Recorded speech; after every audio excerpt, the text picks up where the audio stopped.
mouvement puisque vous l'avez accompagné depuis ses débuts. En quoi a-t-il évolué pour vous ? Il continue à exprimer une grande protestation populaire contre la vie chère, contre les injustices fiscales. Et là où je trouve qu'il a évolué en bien, même si c'était en germe dès le début, c'est qu'il pose la question de la démocratie, de droits démocratiques. Les citoyens veulent être des citoyens qui restent des acteurs civiques, même entre deux rendez-vous électoraux, et donc qui questionnent, et plus que ça même, nos institutions, dont je suis un fervent adversaire. Je pense que la Ve République, qui est née dans un moment particulier de l'histoire de France, en 1958, dans la crise algérienne, avec la personnalité du général de Gaulle, etc., tout ça est fini aujourd'hui. C'est un système qui met à distance le peuple, qui banalise l'abstention, qui concentre beaucoup de pouvoir sur le président de la République, bon, etc., etc. Il faut passer à autre chose. Et moi, j'aimerais que ce mouvement de 6e République, ce mouvement de Gilets jaunes pose la question justement, aille jusqu'à, moi je suis partisan d'une 6e République, mais à ce qu'on puisse, et ce serait une manière de sortir pacifiquement des choses. Le retour aux urnes, mais pas dans le cadre de la Ve République, qu'on rediscute tous ensemble, pas moi comme député, c'est pas aux députés de décider les droits des futurs députés, mais que le peuple, à l'occasion d'une assemblée constituante où on élirait des représentants des députés constituants, qu'on discute de nouvelles institutions. Non, mais on va parler des institutions. Non, mais c'est le fond du problème parce que, attendez, non, mais... je termine quand même pour que vous me compreniez, c'est que ce que ce mouvement porte en lui, de violent d'un certain point de vue, mais d'une colère qui vient de loin, c'est un refus du consentement à l'autorité. Les gens, il y a une colère, une rage particulière. C'est l'injustice sociale. Mais oui, qui vient de là.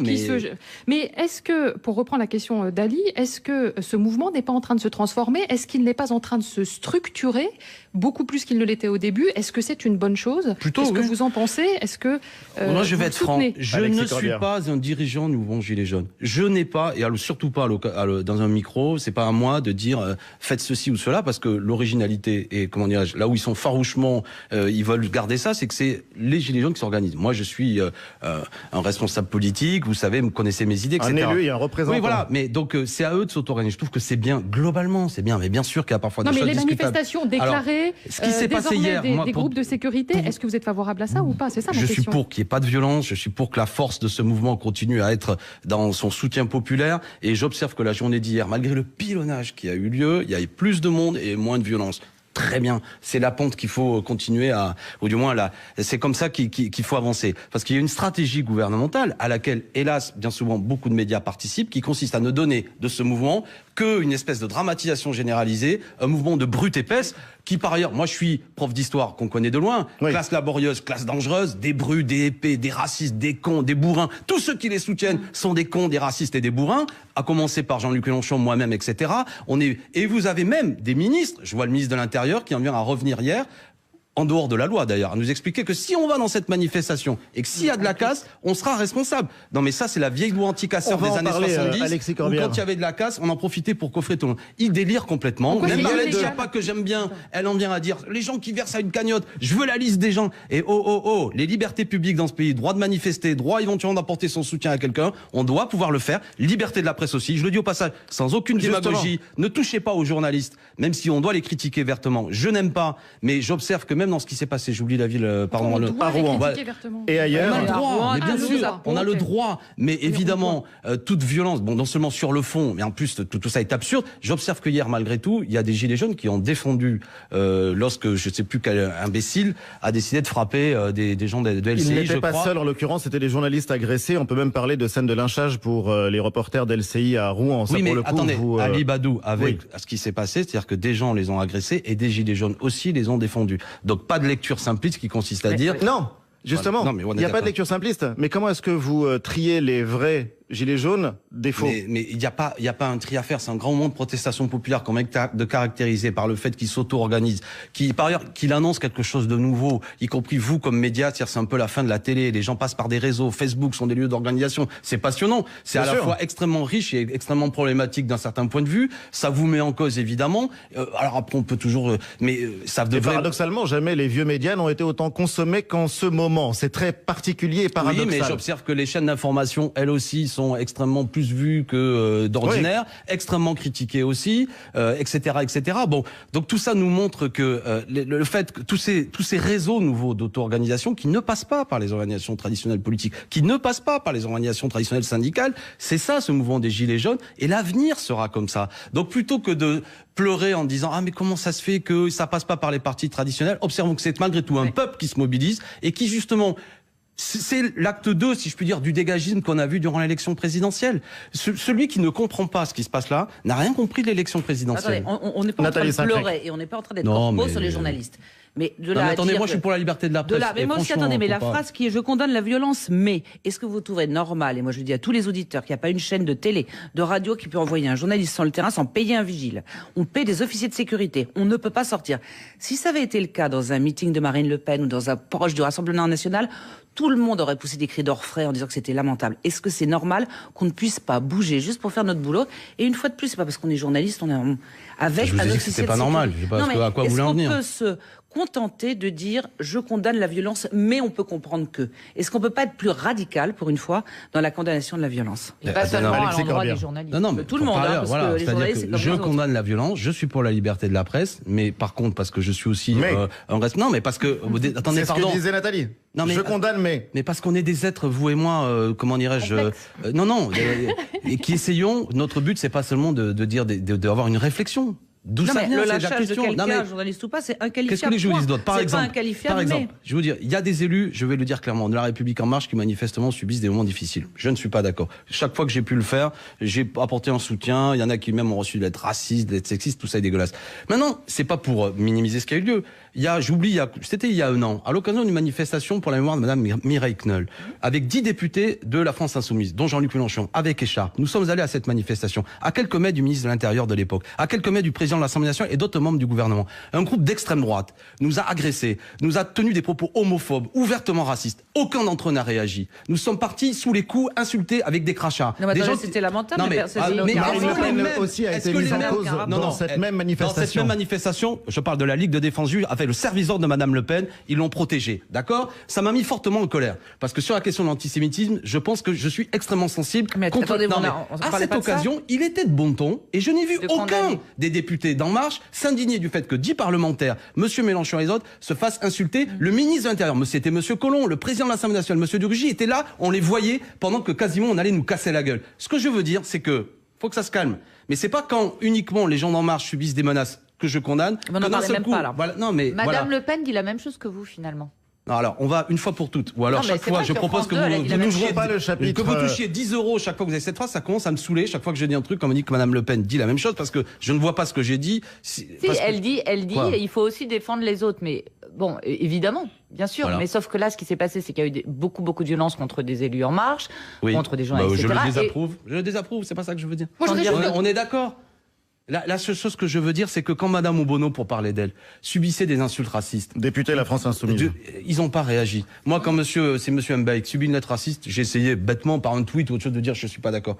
D'accord? La seule chose que je leur dis, c'est que l'agressivité, la méchanceté l'arrogance qu'ont beaucoup de députés En Marche vis-à-vis de nous, il y a quelques mois, où quasiment ils riaient quand on se faisait agresser par des fascistes de la LDJ, ils ne venaient pas aux côtés de Madame Obono quand elle se faisait traiter avec des mots insupportables sur les réseaux sociaux. Bon, donc je ne suis pas pour la violence. Je le dis clairement.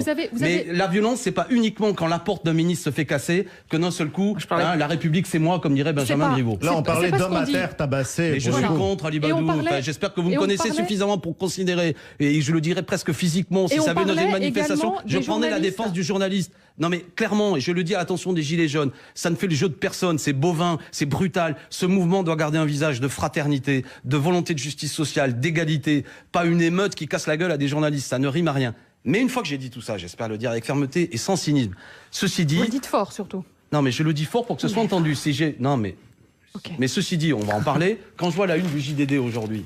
Mélenchon, la dérive qui inquiète. Ce type de presse, je le dis à Monsieur Gattegno, qui paraît être un homme plutôt charmant dans la vie, mais franchement... le patron du JDD. C'est devenu... on avait la Pravda de l'Union soviétique, là c'est le journal du macronisme triomphant. Il y a un papier similaire dans Le Point, enfin c'est pas tout alors je le prends en nouveau, partie parce que je lisais. Mais quelle est... Alors, la dérive qui inquiète. Là, franchement, la dérive qui inquiète, c'est le titre de une, c'est celle du JDD. Une image menaçante de Mélenchon pour expliquer qu'il y aurait des convergences avec le Front National. Lisez l'article dans toutes les écoles de journalisme, c'est une blague. Quelle est la convergence avec le Front National? Je vais vous le dire selon l'article. C'est qu'il s'est passé 3 choses graves. Alexis Rabien. Non, mais parce que ce journalisme-là, au bout d'un moment, met tout le monde en ébullition. C'est absurde. C'est pas le JDD qui met les gens dans la rue. C'est-à-dire, Alexis Rabien, pour bien comprendre. Ce que je veux vous dire, et je le dis avec fermeté, et j'ai tort de parler sur ce ton-là, c'est que pas de violence. Mais ceci dit, un regard critique sur une presse qui vise à faire aujourd'hui, notamment de la France insoumise de M. Mélenchon. Mais attendez, Libé l'a l'homme fait, violent. Libé qui n'est pas spécialement à droite. Non mais il y a un c'est pas, pilonnage. Quand M. Griveaux explique que nous serions des Munichois. C'est pas un journaliste. Non mais Non. C'est le porte-parole du gouvernement. je dis précisément, quand M. Griveaux, suivi de M. Normandie, le autre membre du gouvernement, nous tape dessus, et qu'après vous avez une presse qui participe à tout ça, et j'observe même que ce matin, M. Xavier Bertrand, dans une autre émission, dit il faut même que la presse, tous ceux qui sont pris en compte, les élus, et protégeons-nous tous contre la France insoumise. C'est un délire collectif. Regardons, j'ai envie de dire, tout ça est secondaire. Regardons ce qui se passe dans le pays.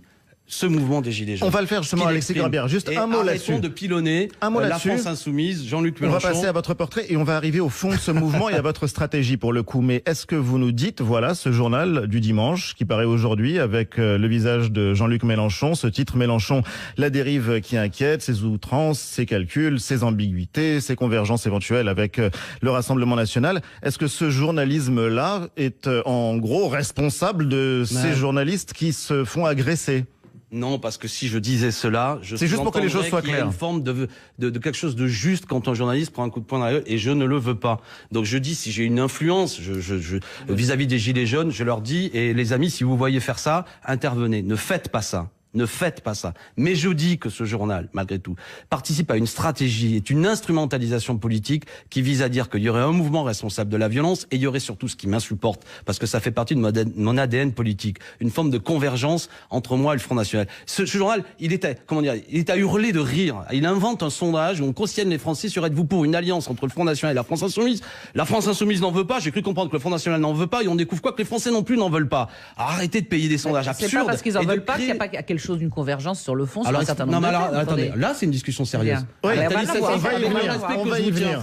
Où est cette convergence sérieuse? Je vais citer. Attendez. Dans l'article du JDD, la convergence, elle vient du fait que il y a 15 jours, j'aurais donné une interview à Valeurs Actuelles. Non, mais c'est ce qu'il y a écrit. C'est ce qu'il y a écrit. Pas tous en même temps. Alexis Corbière, en l'occurrence, c'est la beauté aussi de notre pays et de la République et de ces kiosques numériques ou très physiques. Il y a le journal du dimanche et il y a aussi d'autres journaux qui vous plairont davantage. Attendez, que les choses soient claires. Je suis pour que le JDD sorte, il n'y a pas de problème. Et je m'inquiète d'ailleurs de la fin, des difficultés de la presse. Est-ce que vous voulez, sur ce que vous voulez, c'est pas ça mon sujet.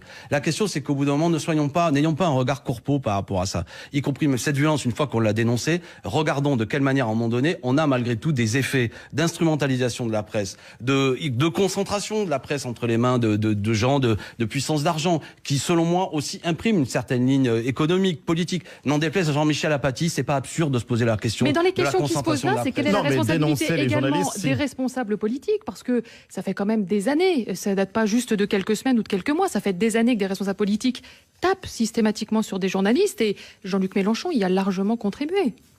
Mais Alexis Corbière, ce que nous avons fait, nous avons un regard critique sur la presse, en partant déjà d'une chose. C'est un des piliers fondamentaux de la République, la liberté de la presse. Fondamentaux.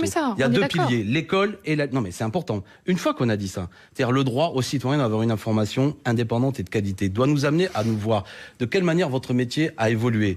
Premièrement, parce que j'évoquais tout à l'heure le fait que 7 à 8 personnes sont propriétaires de 80% des titres de presse, c'est un petit problème. Deuxièmement... Mais répondez sur les dérapages que Jean-Luc Mélenchon a fait régulièrement sur des journalistes. Je me souviens de jeunes journalistes qui étaient encore en école, qui l'interviewaient, dont il s'est permis de l'envoyer bouler assez vertement, alors que le jeune homme apprenait simplement son métier à ce moment-là. On se souvient aussi de ce qui s'est passé cette année à l'Assemblée nationale, dans la salle des 4 colonnes.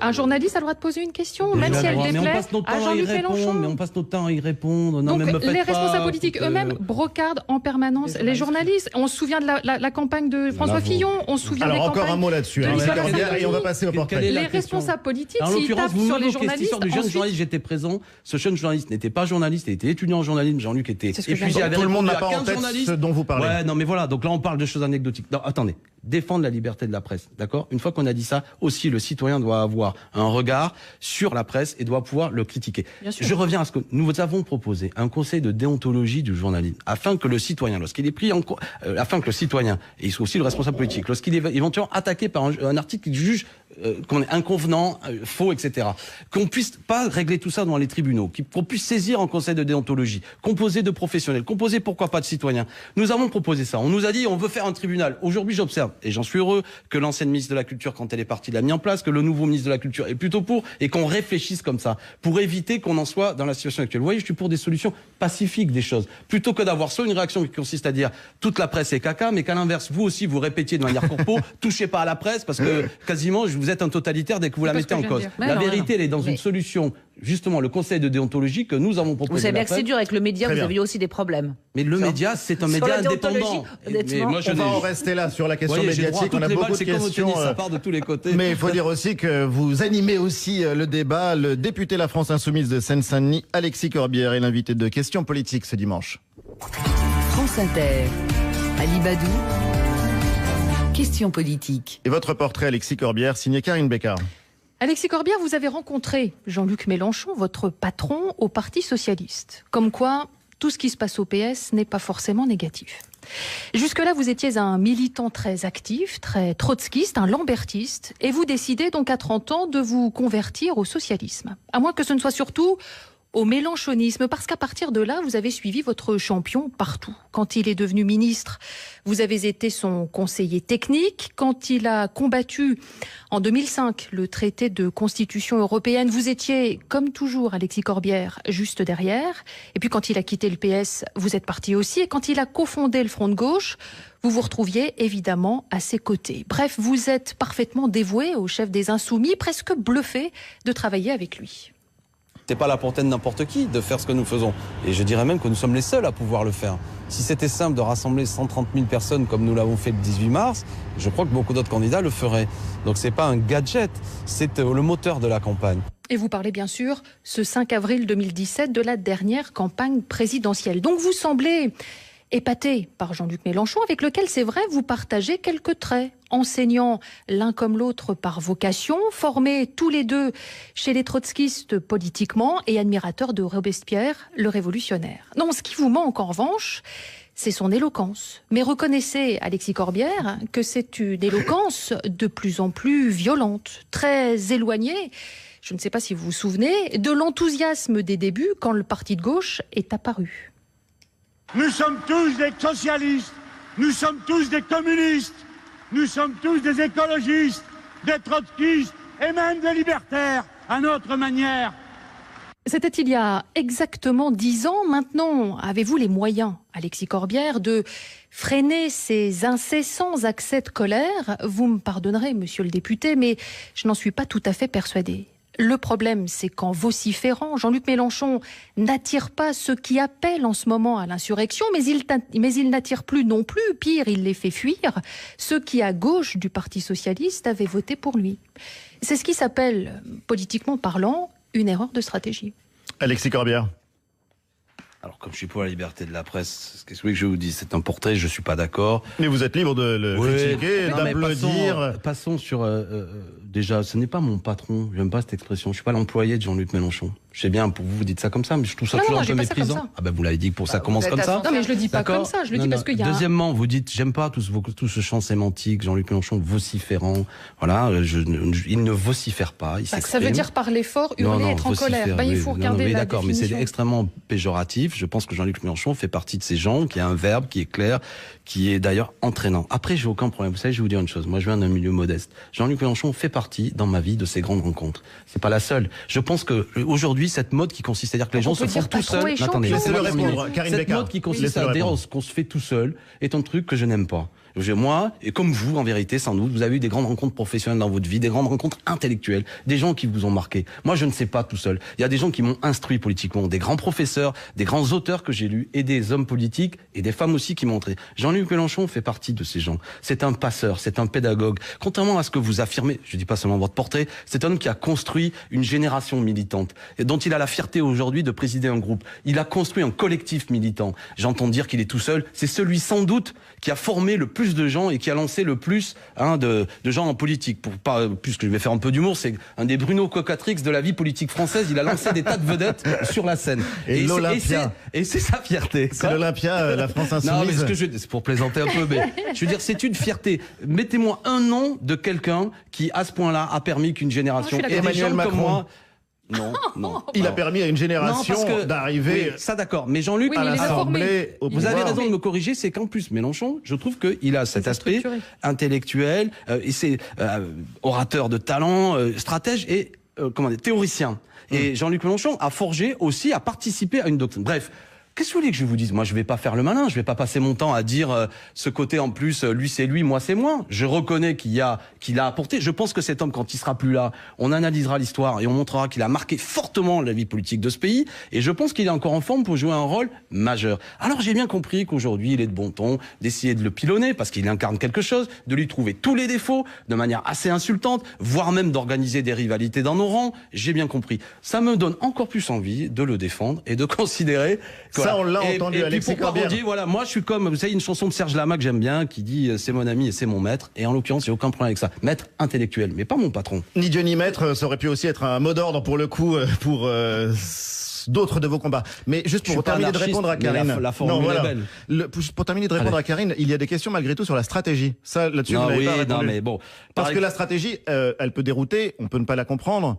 Vous comprenez ça? Alors, le problème, c'est qu'il y avait des choses, je trouve, votre portrait, sur la stratégie. Oui, la période a changé, je pense. La crise politique aujourd'hui, l'effondrement de forces politiques traditionnelles qui ont structuré longtemps le champ politique, amène à ce que nous devons changer de stratégie. Le problème, c'est plus seulement, vous savez, dans les années 70, j'ai évoqué François Mitterrand, il y avait un enjeu, parce qu'il y avait des forces politiques, le Parti communiste notamment, le Parti socialiste, qui structuraient des classes sociales. Et le fait de les rassembler, les directions politiques, créent une dynamique populaire. Aujourd'hui, ça n'est plus le cas. On peut se faire plaisir à dire il faut autour d'une table mettre tel et tel parti et ça ne réglera rien. Et toute une série de justement l'exercice du pouvoir, notamment par le Parti socialiste, les trahisons qu'il a mis en place, les déceptions font que il y a au contraire un rejet de ces organisations politiques. Donc nous devons bâtir une stratégie qui n'est plus la même que ce qui était précédemment. Donc il faut s'adresser au peuple, fédérer le peuple, le fédérer sur des thématiques qui peuvent le rassembler, des thématiques d'intérêt général. Ne veut pas de vous, puisque vous avez essayé effectivement pas de vous approprier le mouvement des Gilets jaunes, mais en tout cas de vous en rapprocher sérieusement. Le mouvement, en tout cas. Est-ce que je viens de décrire Karine Bécard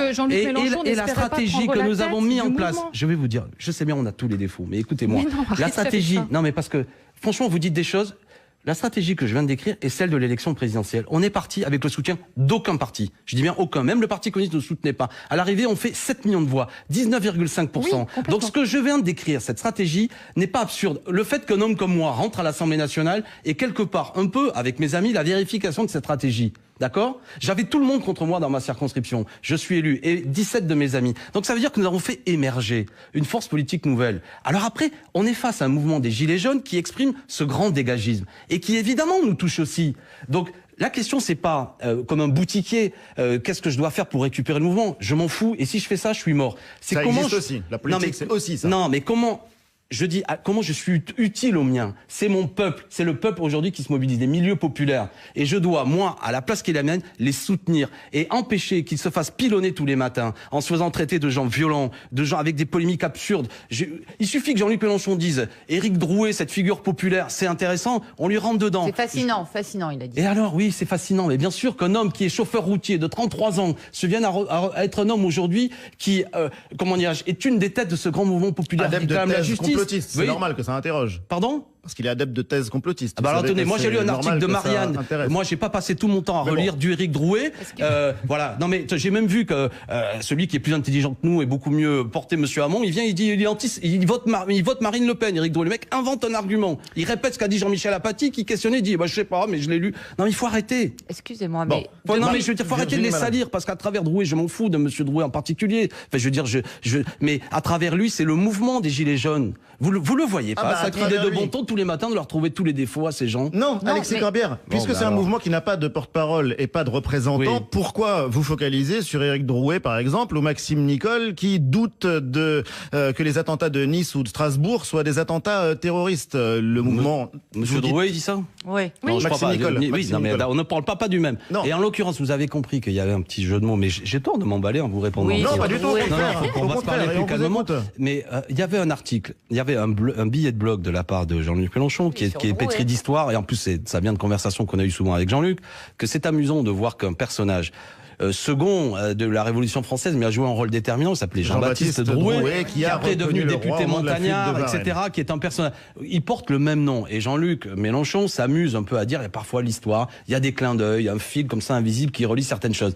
À partir de là, vous en avez fait des tonnes. Bon. Excusez-moi. Virginie Malingue, puis Nathalie Saint-Cric. Vous êtes revenu sur 2017 à juste titre, sauf que, et sur votre succès de l'époque, sauf que depuis l'affaire des perquisitions du parti, vous baissez dans les sondages. Je ne fais pas forcément de lien de cause à effet, vous nous en parlerez. Et surtout, on a l'impression qu'en termes de théorie, puisque vous dites que Jean-Luc Mélenchon est un théoricien, on ne sait plus très bien où vous êtes. De gauche, populiste.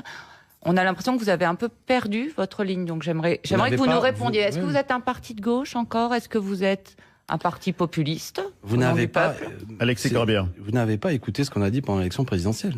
On est en février, enfin en janvier 2019. Je veux dire, la France Insoumise est un mouvement qui naît sur des réseaux sociaux. Je dis bien, c'est un mouvement qui effectivement ne participe pas à une latéralisation classique dans le vocabulaire de précédemment. Moi, je suis un homme de gauche et évidemment, Jean-Luc Mélenchon en est un. Mais la question, c'est que ce mot, si on le revendique tous les 4 matins, si on dit qu'il faut rassembler la gauche, créer, perturbe plus. Non, mais c'est important ce que j'essaie de vous répondre. Perturbe plus que ce qu'il clarifie. Il y a beaucoup de gens qui sont prêts à rentrer avec nous dans la bataille pour la justice fiscale, pour des institutions plus démocratiques, pour une réponse écologique, mais qui pour autant ne savent plus s'ils sont de droite ou de gauche. Parce que pour beaucoup de gens, la dite gauche, c'est François Hollande et ses échecs. Donc j'essaie de recréer sur la base de la réalité, parce que je suis pas. La question, c'est pas de faire de la politique en chambre et de se faire plaisir, un peu comme on fait visiter un musée. C'est comment on a une réelle influence sur la conscience de gens. Mais est-ce qu'il y a eu un ADN, la France Insoumise, et est-ce que cet ADN, c'est le populisme? Est-ce que vous assumez ce mot-là, par exemple?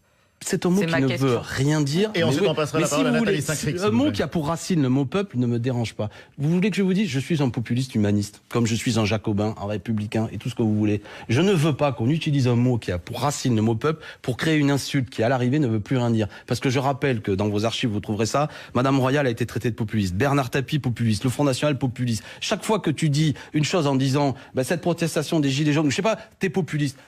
Si vous voulez, c'est pas un problème. Et cette stratégie populiste, parce que là j'ironise un peu, c'est aussi une stratégie qui consiste à dire, à l'heure actuelle, effectivement, cette ancienne latéralisation pour beaucoup de gens est un élément de perturbation. Latéralisation, juste pour que les gens... C'est-à-dire que le fait de dire, il y a la droite et la gauche, il y a les partis de droite, les partis de gauche, il faut rassembler les partis de gauche, franchement, n'est pas opérant pour des millions de gens. J'ai envie de dire, d'une certaine façon, je suis désolé, il y a de mes amis qui m'écoutent, je le regrette presque, parce que mon éducation politique est une éducation politique d'union de la gauche. Et même moi, j'étais trotskiste, vous l'avez rappelé, on était pour le Front unique, on était pour l'aile radicale de l'union de la gauche. Mais tout ça aujourd'hui ne signifie plus rien. Je préférais que ce que j'ai appris dans mes livres d'école quand j'avais 20 ans et que j'étais un militant révolutionnaire marche encore.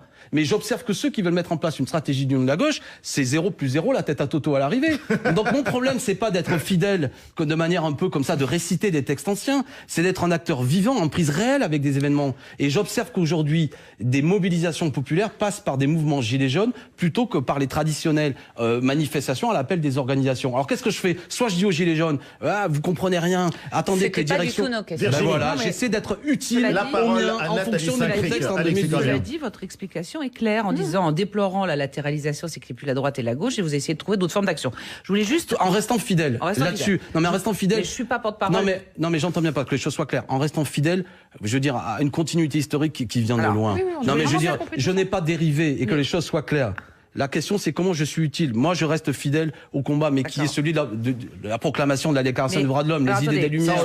Non, mais je veux dire, je suis pas non plus en train de dire... Pour poursuivre la question de Virginie, Benoît Hamon, qui n'est pas forcément notre maître à penser à tous, a dit Jean-Luc Mélenchon parle et Marine Le Pen récolte. Est-ce que finalement, depuis la perquisition, depuis cette crise des Gilets jaunes, on voit qu'il y a quand même une décroissance sérieuse et une décrue de Jean-Luc Mélenchon dans les sondages. Est-ce que vous n'avez pas raté un coche et finalement que Marine Le Pen, elle, a géré avec beaucoup de finesse cette crise? Est-ce qu'on peut pas se le dire d'abord? Est-ce qu'on en discute chez vous? Est-ce qu'on voit pas comment se réorienter? Alors, Alexis Corbière. Gérer avec beaucoup de finesse, ça m'amuse de voir. Alors quand je vous dis ça, je fais allusion à un tweet, le jour où ça a été le plus violent. Marine Le Pen tweet à 17h en disant « Je demande aux Gilets jaunes de quitter l'Arc de Triomphe et toutefois je les soutiens également et je soutiens les forces de l'ordre. » C'est-à-dire que dans l'équilibre entre soutien aux forces de l'ordre et soutien aux Gilets jaunes, on a l'impression qu'auprès des Français... C'est pas mon jugement, c'est le jugement des Français manifestement si on croit un peu les sondages. Bon, je pense déjà qu'il y a un électorat Front National qui existe et que beaucoup d'observateurs ont eu tort de considérer qu'au nom de ce ce qui s'était passé au second tour, le Front National s'était évanoui. J'ai jamais atterré à cette thèse, c'est faux, et il était de bon ton il y a quelque temps de considérer qu'en quelque sorte Emmanuel Macron le rééparpillait façon puzzle et que c'était fini le Front National. Non, c'est pas vrai. C'est mal connaître ce pays, c'est ne parler avec personne. Ça existe encore. Il a réussi à renaître de ses cendres très rapidement. Mais même en vérité, je veux dire franchement, il est là. Il y a des millions de gens qui votent Front National. Il faut leur parler. D'ailleurs, notre stratégie à nous, c'est aussi de parler et c'est de les convaincre qu'ils ont tort. Parce que précisément, quand nous, avec le mouvement des Gilets jaunes, réclame l'augmentation du SMIC, le Front National est contre l'augmentation du SMIC. Elle a encore déclaré il y a quelque temps. Quand nous disons il faut critiquer les institutions de la Ve République, le Front National, lui, est pour des institutions de la Ve République. Quand nous disons qu'il faut une réponse écologique, le Front National est contre toute mesure écologique et on pourrait continuer la liste. Ok, il y a tout ce qui vous sépare. Mais répondez à Nathalie Saint-Cric.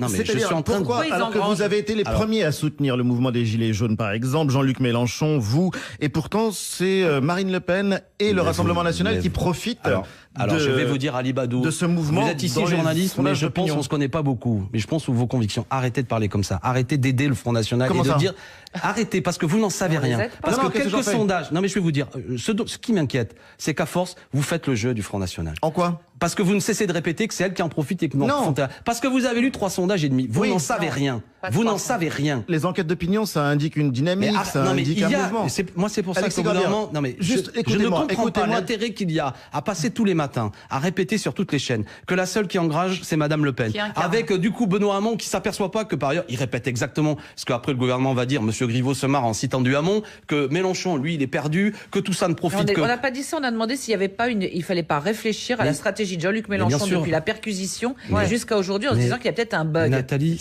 on passe notre temps On passe notre temps à réfléchir. On n'est pas un mouvement parfait. Maintenant, quand je me regarde, je m'inquiète, mais quand je me compare, je me rassure un peu. Parce que toute une série de gens, qu'est-ce qu'ils font les autres? Ce mouvement est très compliqué. C'est très compliqué de chevaucher un peu le tigre, si je puis dire. Cette mer déchaînée qu'est le peuple français, que j'ai vu moi aussi pendant la campagne présidentielle, que je ne découvre pas. Des gens qui en ont ras-le-bol, de ce dégagisme, qui prend des formes brutales. Soit, je répète, j'ai vu Monsieur Hamon dit que nous serions dans la zone grise de je sais pas quoi, mais lui il est dans une zone de confort qui consiste à dire je suis la gauche, vraiment là, et puis il est dans son coin, il ne joue aucun rôle objectif sur les événements. Je le laisse et je trouve que Benoît qui est un homme intelligent devrait arrêter de faire ça et arrêter de parler de nous. On l'obsède manifestement. Moi j'essaie d'être utile à ce mouvement. C'est un mouvement de protestation qui montre qu'il n'y a pas de résignation dans notre peuple, que le macronisme n'est pas majoritaire, que ce pays, ce peuple français reste attaché à une aspiration à la justice sociale, qu'il n'accepte pas qu'on supprime l'ISF. Non, attendez, et à partir de là, je bâtis une stratégie, bien sûr, qui est une stratégie qui correspond à une période nouvelle, que nous tâtonnons par moments. Nous tâtonnons. Maintenant, je reprends ce que vous m'avez dit et je ne l'accepte pas quand vous m'avez dit que je faisais le jeu du Front National. C'est quelque chose de complètement fou. Je ne comprends même pas cette accusation. Mais il y a des indicateurs, Alexis Corbière. Vous et Jean-Luc Mélenchon représentiez le principal opposant à la politique d'Emmanuel Macron. C'était dans les sondages d'opinion. C'était le cas depuis le début du quinquennat. Ce n'est plus le cas aujourd'hui. C'est des indicateurs qui disent quelque chose malgré tout, Alexis Corbière. Non pas que je recule, mais quand je dis vous, c'était un peu général. Même, j'ai trouvé... Mais quand, par exemple, je lis dans la presse qu'il y aurait des convergences, qu'il y aurait une proximité entre la France insoumise et le Front National, premièrement, je trouve ça feignant parce que les gens ne lisent pas les programmes, et deuxièmement, c'est faux. Et si des organes de presse... Pour ma part, je ne l'ai jamais dit. D'accord. Non, mais c'est Marine Le Pen qui l'a dit, excusez-moi. Mais non, mais c'est pas vrai. Mais elle le dit parce que bon nombre de presse... Vous voulez que je vous fasse la liste de tous les organes de presse où je le lis? C'est une sottise sans nom. Bon, répondez justement, c'est intéressant. Mais je l'ai fait tout à l'heure. Je suis pour augmenter les salaires, elle est contre. Je suis pour changer d'institution. Elle est... Non mais attendez. Mais comme vous l'avez dit, Ali, vous l'avez fait tous en même temps. Pourquoi c'est le changement de dynamique? Alors, pour le dire comme ça. Parce que, premièrement, je pense effectivement... Premièrement, parce que le Front National n'a pas disparu. Mais qui a cru que le Front National, qui fait 10 millions de voix aux élections, n'était plus là? Qui l'a cru, si ce n'est des gens qui ont un rapport mondain à la politique, qui, parce qu'il y a eu un second tour et qu'Emmanuel Macron est élu d'abord sur un rejet de Madame Le Pen, se sont dit, Macron était paré de toutes les vertus, et finalement... mais ça, c'est faux. Moi, je le connais aussi, ce peuple qui vote FN, ce peuple raciste. Il a gardé toutes ces errements intellectuels. Il continue à penser parfois que, à la fois, c'est la faute des étrangers s'il y a des problèmes problème. Et en plus, franchement, le discours de Macron, quand c'était Monsieur Collomb, que j'ai vu à l'Assemblée nationale, qui parle d'invasion étrangère, tout ce délire auquel on participe parfois n'a pas aidé à ce qu'on y voit clair. Et je mets de côté, en plus, les attentats, qui étaient menés parfois par des gens qui se réclamaient de l'islam, n'ont pas participé à ce que, comment dirais-je, on y voit plus clair. Dans ce brouillard général, la voix de l'humanisme et des Lumières a continué à parler clairement avec la France insoumise. Alors, peut-être que nous sommes face aujourd'hui à certaines difficultés, parce qu'on nous pilonne, parce que ce mouvement, en plus, il est porteur de plein de choses, mais premièrement, vous ne savez pas à l'arrivée ce que ça va créer. Hein. Moi, je vais vous dire... Non mais par contre, ce qu'on observe... La seule chose que vous avez à mettre sous le nez, c'est il y a un sondage, et alors soi-disant que... Enfin bon, tout ça est tellement... Ce que l'on observe, c'est que l'électorat finalement... Parlons des Gilets jaunes, parce que la question de la France insoumise... L'électorat modeste et ouvrier, finalement, on s'en rend compte avec ce mouvement des Gilets jaunes, ça par contre c'est factuel, est du côté de Marine Le Pen. Vous l'avez perdu, cet électorat ouvrier. Vous ne vous en rendez pas compte. Vous l'avez perdu, cet électorat. Comment vous allez le récupérer?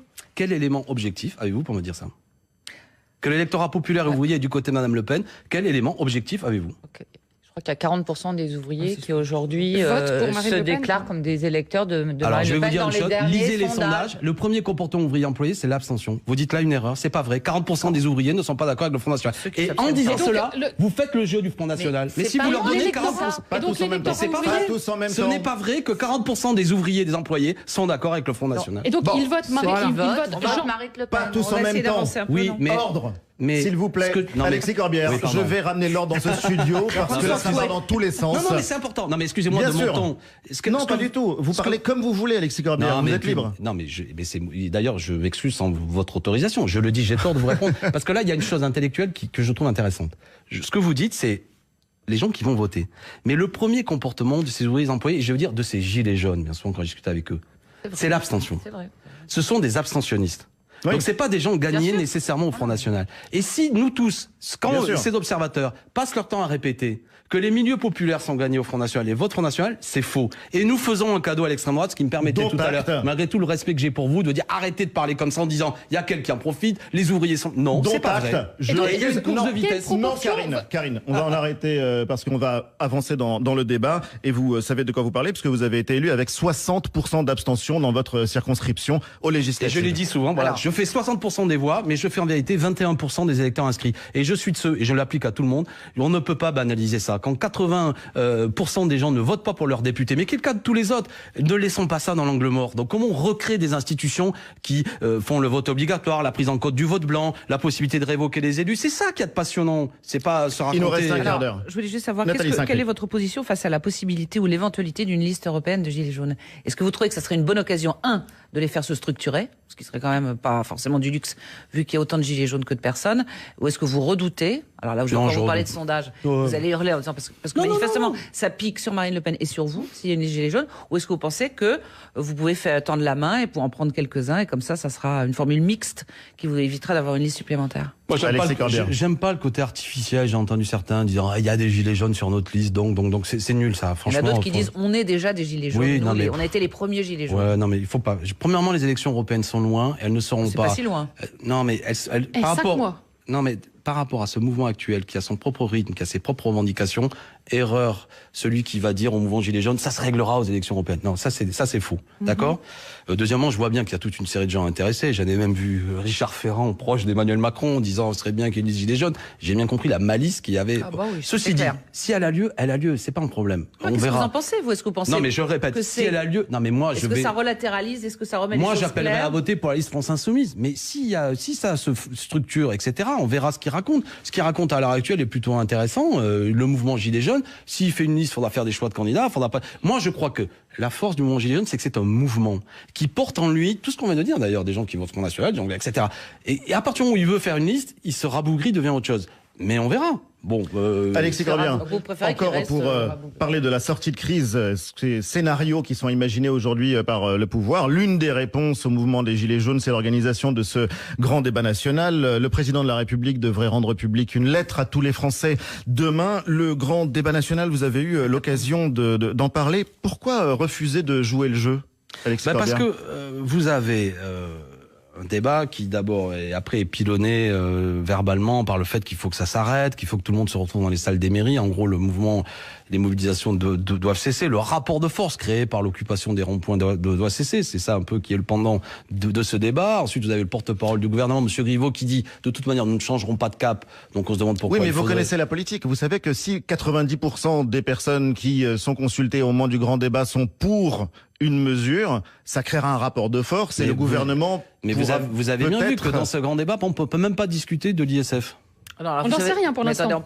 Pardon ? La fiscalité est au programme, et même si Emmanuel Macron a dit qu'il ne rétablirait pas l'ISF, un certain nombre de façons de refiscaliser les hauts revenus est prévu. Enfin, et envisagé par certains. D'accord, mais ça fait partie des revendications. Ça fait partie d'un débat. Ça fait partie des revendications, et cette chose-là, d'après vous dites. Non, mais le débat n'a pas commencé, donc on peut imaginer qu'à une réunion, si on décide d'en parler, on en parlera. Rien n'empêche les gens de s'en saisir. Vous dites que c'est pas possible.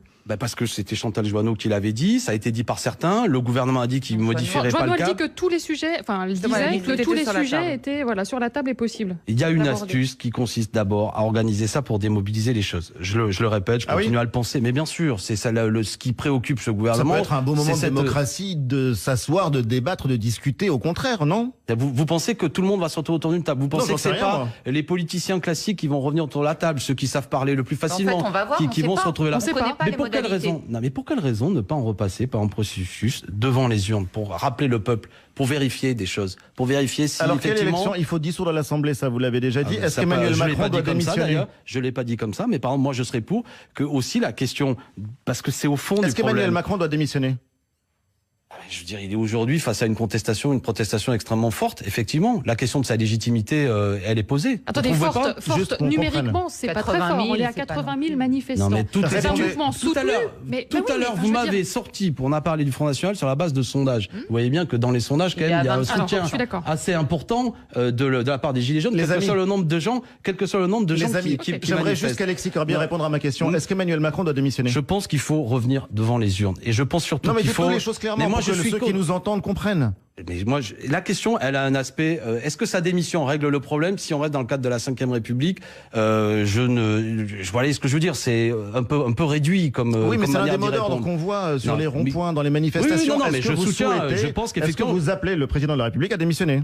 S'il démissionnait et s'il reconvoque le peuple français devant les urnes, ça permettrait d'avoir un débat démocratique, de reconsulter le peuple. Mais ce que je veux, en même temps que cette question-là, c'est qu'on puisse avoir aussi, ce que j'ai évoqué tout à l'heure, la convocation de débats autour d'une assemblée constituante pour que ce ne soit pas dans le même cadre institutionnel que je considère qui porte en lui les difficultés. Ça on le sait, mais très concrètement. Dans la mesure où je dis qu'il faut revenir devant les urnes, ça concerne aussi M. Macron. Il faudrait donc que le président de la République dissolve l'Assemblée nationale. En fait, je comprends pas comment ça se passerait. Pour qu'il convoque une assemblée constituante. Le cheminement constitutionnel. La Ve République est assez ambiguë là-dessus, ce qui pose d'ailleurs un problème qu'elle ne prévoit pas comment on sort comment sortir. Alors vous pouvez avoir institutionnellement, sur la base d'un article de la Ve République, la convocation par référendum. Est-ce que vous m'autorisez à convoquer une assemblée constituante ? Donc le président de la République fait un référendum. Si le peuple français répond oui à ça, nous organisons alors des élections constituantes. Je propose qu'aucun des députés sortants à l'heure actuelle ne soit élu parmi les députés constituants. D'ailleurs, que ce soit un référendum, une dissolution de l'Assemblée et ensuite la démission du président de la République. On peut imaginer déjà qu'il y ait ce débat constituant et effectivement après une dissolution de l'Assemblée qui, vous voyez, d'une manière démocratique à ce que le peuple retrouve la parole. Non, mais c'est juste pour comprendre le cheminement simple. Mais c'est ce que nous avons porté par ailleurs pendant l'élection présidentielle. Oui, c'est le schéma de Jean-Luc Mélenchon. Au-delà de tout ça, je pense vraiment, il faut pas avoir peur de dire que le fait de revenir devant les urnes permettra de donner une réponse apaisée, démocratique, dans laquelle tout le monde sera consulté pour savoir. On nous dit qu'il y a un soutien à Emmanuel Macron, on dit qu'il n'y a pas de soutien à Emmanuel Macron, c'est au peuple français d'en décider. Oui, mais et c'est une manière, on voit bien qu'on est face à une grande tension aujourd'hui. L'Assemblée constituante que vous réclamez, c'est intéressant parce que vous parlez de la 6e République. Oui. Vous appelez à une 6e République depuis très longtemps, depuis plusieurs années, depuis je crois la précédente élection présidentielle en 2012 si je ne me trompe pas. Oui. Or c'est finalement quelque chose que ne reprennent pas à leur compte les Gilets jaunes. Ils veulent effectivement des changements institutionnels, mais je les entends pas dire, je les entends pas appeler à une 6e République. Est-ce que vous êtes vraiment en phase, en fait? Moi, je les entends quand même parler d'assemblée citoyenne qui aurait du pouvoir. Je les entends parler de référendum d'initiative citoyenne. Ils parlent de démocratie participative. De démocratie participative. Mais pas de 6e République. Non, mais le mot, n'importe quoi. Non, mais ça peut exister avec la 5e Depuis le temps République. que c'est dans l'oreille, en fait, des gens, on pourrait imaginer qu'ils se l'approprient, ils se le sont pas appropriés. Oui, mais le mot m'importe peu. C'est pas la discussion, c'est pas 6, 7, 8, c'est pas ça le sujet. Ce mouvement qui est parti quand même sur l'augmentation du prix du diesel est quand même venu, on est parlé tout à l'heure de son évolution sur la question démocratique. Mais après, quels sont les droits des élus, les pouvoirs des élus, comment on les contrôle, les salaires des élus, tout est posé. Tout ça, on peut en discuter. Bah oui, mais vous voulez pas en discuter, puisque vous boycottez le grand débat national. Vous ne voulez que dans vos structures. Attendez, quand on regarde les sondages, vous n'aimez pas les sondages, sauf que vous les aimez bien, comme on montre qu'Emmanuel Macron est très bas. Les Français, notamment peut-être les personnes âgées. Soyez honnête, Alexis Corbière. Non, mais c'est pas ça veut rien dire. C'est vous. Je vous dis qu'on ne peut pas exclure que les gens et ça a déjà commencé dans un certain nombre de mairies, que les gens aient envie de discuter, discuter avec les gilets jaunes, de discuter avec. Attendez, mais je ne vais pas m'opposer physiquement à ce qu'ils discutent. Je vous dis que ça va faire un grand flop. Voilà. Alors c'est un diagnostic. Je vous dis que ça va faire un grand flop. Pas. Moi, je vous dis que ça va faire un grand flop. Et pourquoi vous n'appelez pas parce que je pense que les gens ont pas envie, parce que les gens qui protestent sur ces gilets jaunes n'ont pas envie de se retrouver à l'invitation du maire et je ne sais trop qui, que ce soit un grand déballage, un grand cause toujours. Le sentiment qu'ils ont, parce qu'ils ont entendu le gouvernement. Alors vous avez peut-être les oreilles plus fines, mais quand même, ça a été répété qu'ils ne modifieront pas le cap, que les grands sujets qui sont au cœur quand même de ce mouvement des gilets jaunes ne seront pas abordés. Donc les gens n'ont pas envie de perdre du temps. Ils ont bien compris que le rapport de force, il est d'abord dans la mobilisation et l'occupation des gilets jaunes, mais pas dans cette prise de parole un peu institutionnelle, un peu de notable, que certains peut-être veulent récupérer le mouvement pour se poser. Voilà. Bon, le message est passé et on a compris votre position. Si vous me dites que c'est formidable, ça va rencontrer un sujet. Je pense que ça va faire un flop. Et pourquoi? Attendez, je termine là-dessus. Pour quelle raison? Parlez dans le micro. Parce que je suis pas assez précis. Parce que précisément, ce refus du consentement à l'autorité, cette défiance que nous observons aujourd'hui, elle va se retrouver aussi dans ce débat.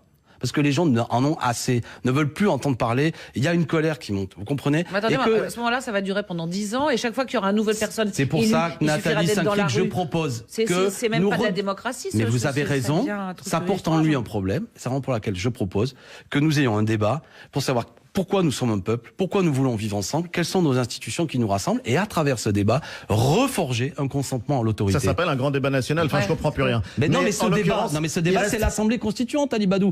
Vous savez bien la différence. Vous savez bien la différence entre élire un député. Pensez-vous que le président de la République ira jusqu'à donc dissoudre l'Assemblée, pour reprendre votre raisonnement, proposer par référendum la convocation d'une Assemblée constituante?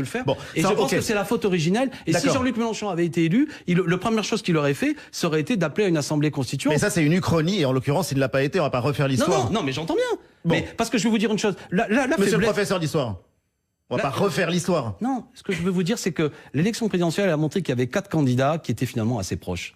Aucun d'entre eux, en vérité, n'avait véritablement une majorité dans le pays. Et que tous, s'ils avaient été élus, selon moi, ils auraient dû rebâtir des institutions, rebrasser tout ça et redonner confiance en le peuple avec ces institutions. Monsieur Macron a cru qu'il était élu parce que le peuple français se donnait à un homme de 39 ans qui avait toutes les qualités. J'observe que 18 mois plus tard, on en est à la catastrophe que nous sommes. Alors d'un mot, justement, puisque vous avez dit votre solidarité avec les Gilets jaunes, on a vu un mouvement commencer à apparaître, qui n'a pas la même force, mais qui commence à émerger, celui des stylos rouges, en l'occurrence des personnes, des instituteurs, des enseignants qui ne se disent pas gilets jaunes mais stylos rouges, alors qu'ils sont à des niveaux de revenus assez comparables à ceux de la population qui compose le mouvement des gilets jaunes. Vous-même, vous êtes enseignant de profession. Pourquoi, à votre avis?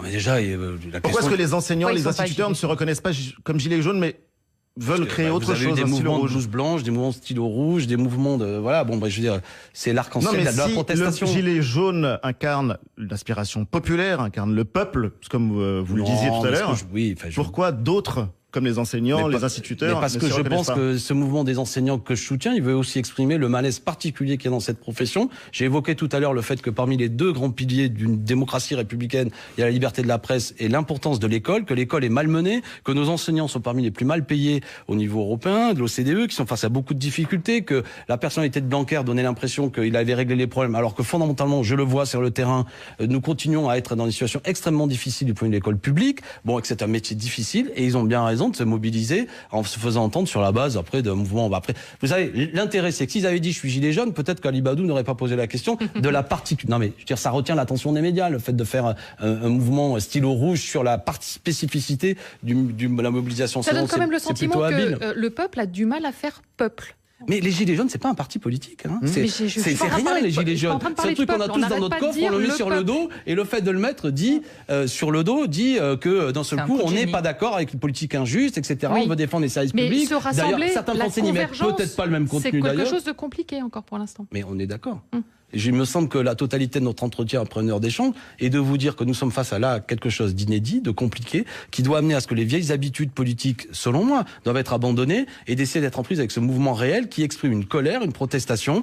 Vous évoquiez un peu avec ironie mais sympathie le fait, comme vous d'ailleurs, je connais un peu l'histoire de France et il y a des moments, il y a des irruptions aucune comme ironie, ça. Justement. Non, mais je et j'allais vous poser la question. Les éruptions populaires fait que il faut savoir Mélenchon. comment. Et vous savez, moi qui suis un passionné de Révolution française, le mouvement des sans-culottes, il pouvait être violence, il attrapait un spéculateur, il pouvait le balancer par la fenêtre. Bon, et vous aviez pas un spéculateur d'ailleurs. Ou pas un spéculateur d'ailleurs. Et au passage, se réclamait de Robespierre, qui est quand même le fondateur de la démocratie, me semble-t-il, qui pose la question sociale et qui n'est pas qu'un trancheur de tête, contrairement à cette légende noire qui a été faite. Mais c'est pas ce que j'ai dit. Oui, vous évoquez cette passion de Robespierre. Vous avez l'impression Je vous annonce d'ailleurs que je sortirai l'année prochaine un livre sur les Jacobins. Ça permettra de réhabiliter ce grand mouvement. Est-ce que vous avez le sentiment justement d'être face à un mouvement historique avec un grand H ? C'est ce que dit Jean-Luc Mélenchon. Et en quoi est-il historique? En quoi n'est-ce pas une crise de plus dans la vie de la République qui en a connu et qui en a connu peut-être de plus dur et de plus brutal? Alors, je vais vous dire avec toute la réserve, moi quand le mouvement a commencé, certains de mes amis ont dit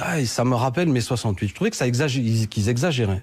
J'observe quand même que ce mouvement dure depuis longtemps, qu'il est profond, qu'il exprime quelque chose qui est un état d'esprit dans la population qui ne cessera pas quand bien même les mobilisations de Gilets jaunes arrêteraient. Donc de ce point de vue-là, c'est un moment d'histoire avec un H majuscule qui n'est pas un épiphénomène, qui montre le moment dans lequel nous sommes. Et après, pour avoir un peu, y compris pendant les vacances, voyager, etc., j'observe qu'à travers l'Europe et dans le monde entier, les Gilets jaunes deviennent le symbole de protestation. Et ça, c'est incroyable. Écoutez, j'ai vu, il y avait une grève de dockers à Valparaiso. Les dockers ont mis des Gilets jaunes au Chili et en solidarité avec les travailleurs français de l'image qu'ils en avaient.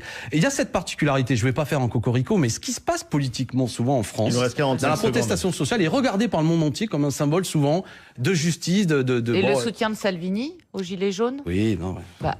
Non mais d'accord, mais je suis d'accord. Mais de la même façon que Madame Le Pen, une fois que vous m'avez dit ça, vous m'avez rien dit. Sur le champ du débat, Benjamin Griveaux a laissé entendre qu'un certain nombre de choses ne seraient pas dans le sujet. La peine de mort, à l'époque, 60%. Donc vous me donnez le point.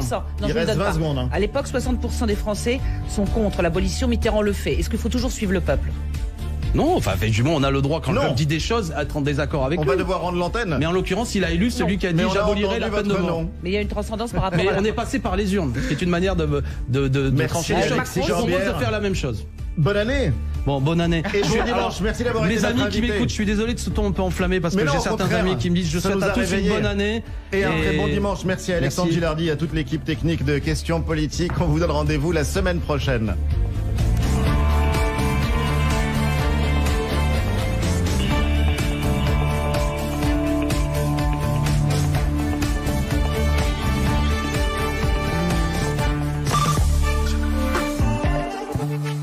Chérie, j'ai pris une bonne résolution. Cette année, on change d'imprimante et on économise. Super. Alors, on prend quoi? Une imprimante HP.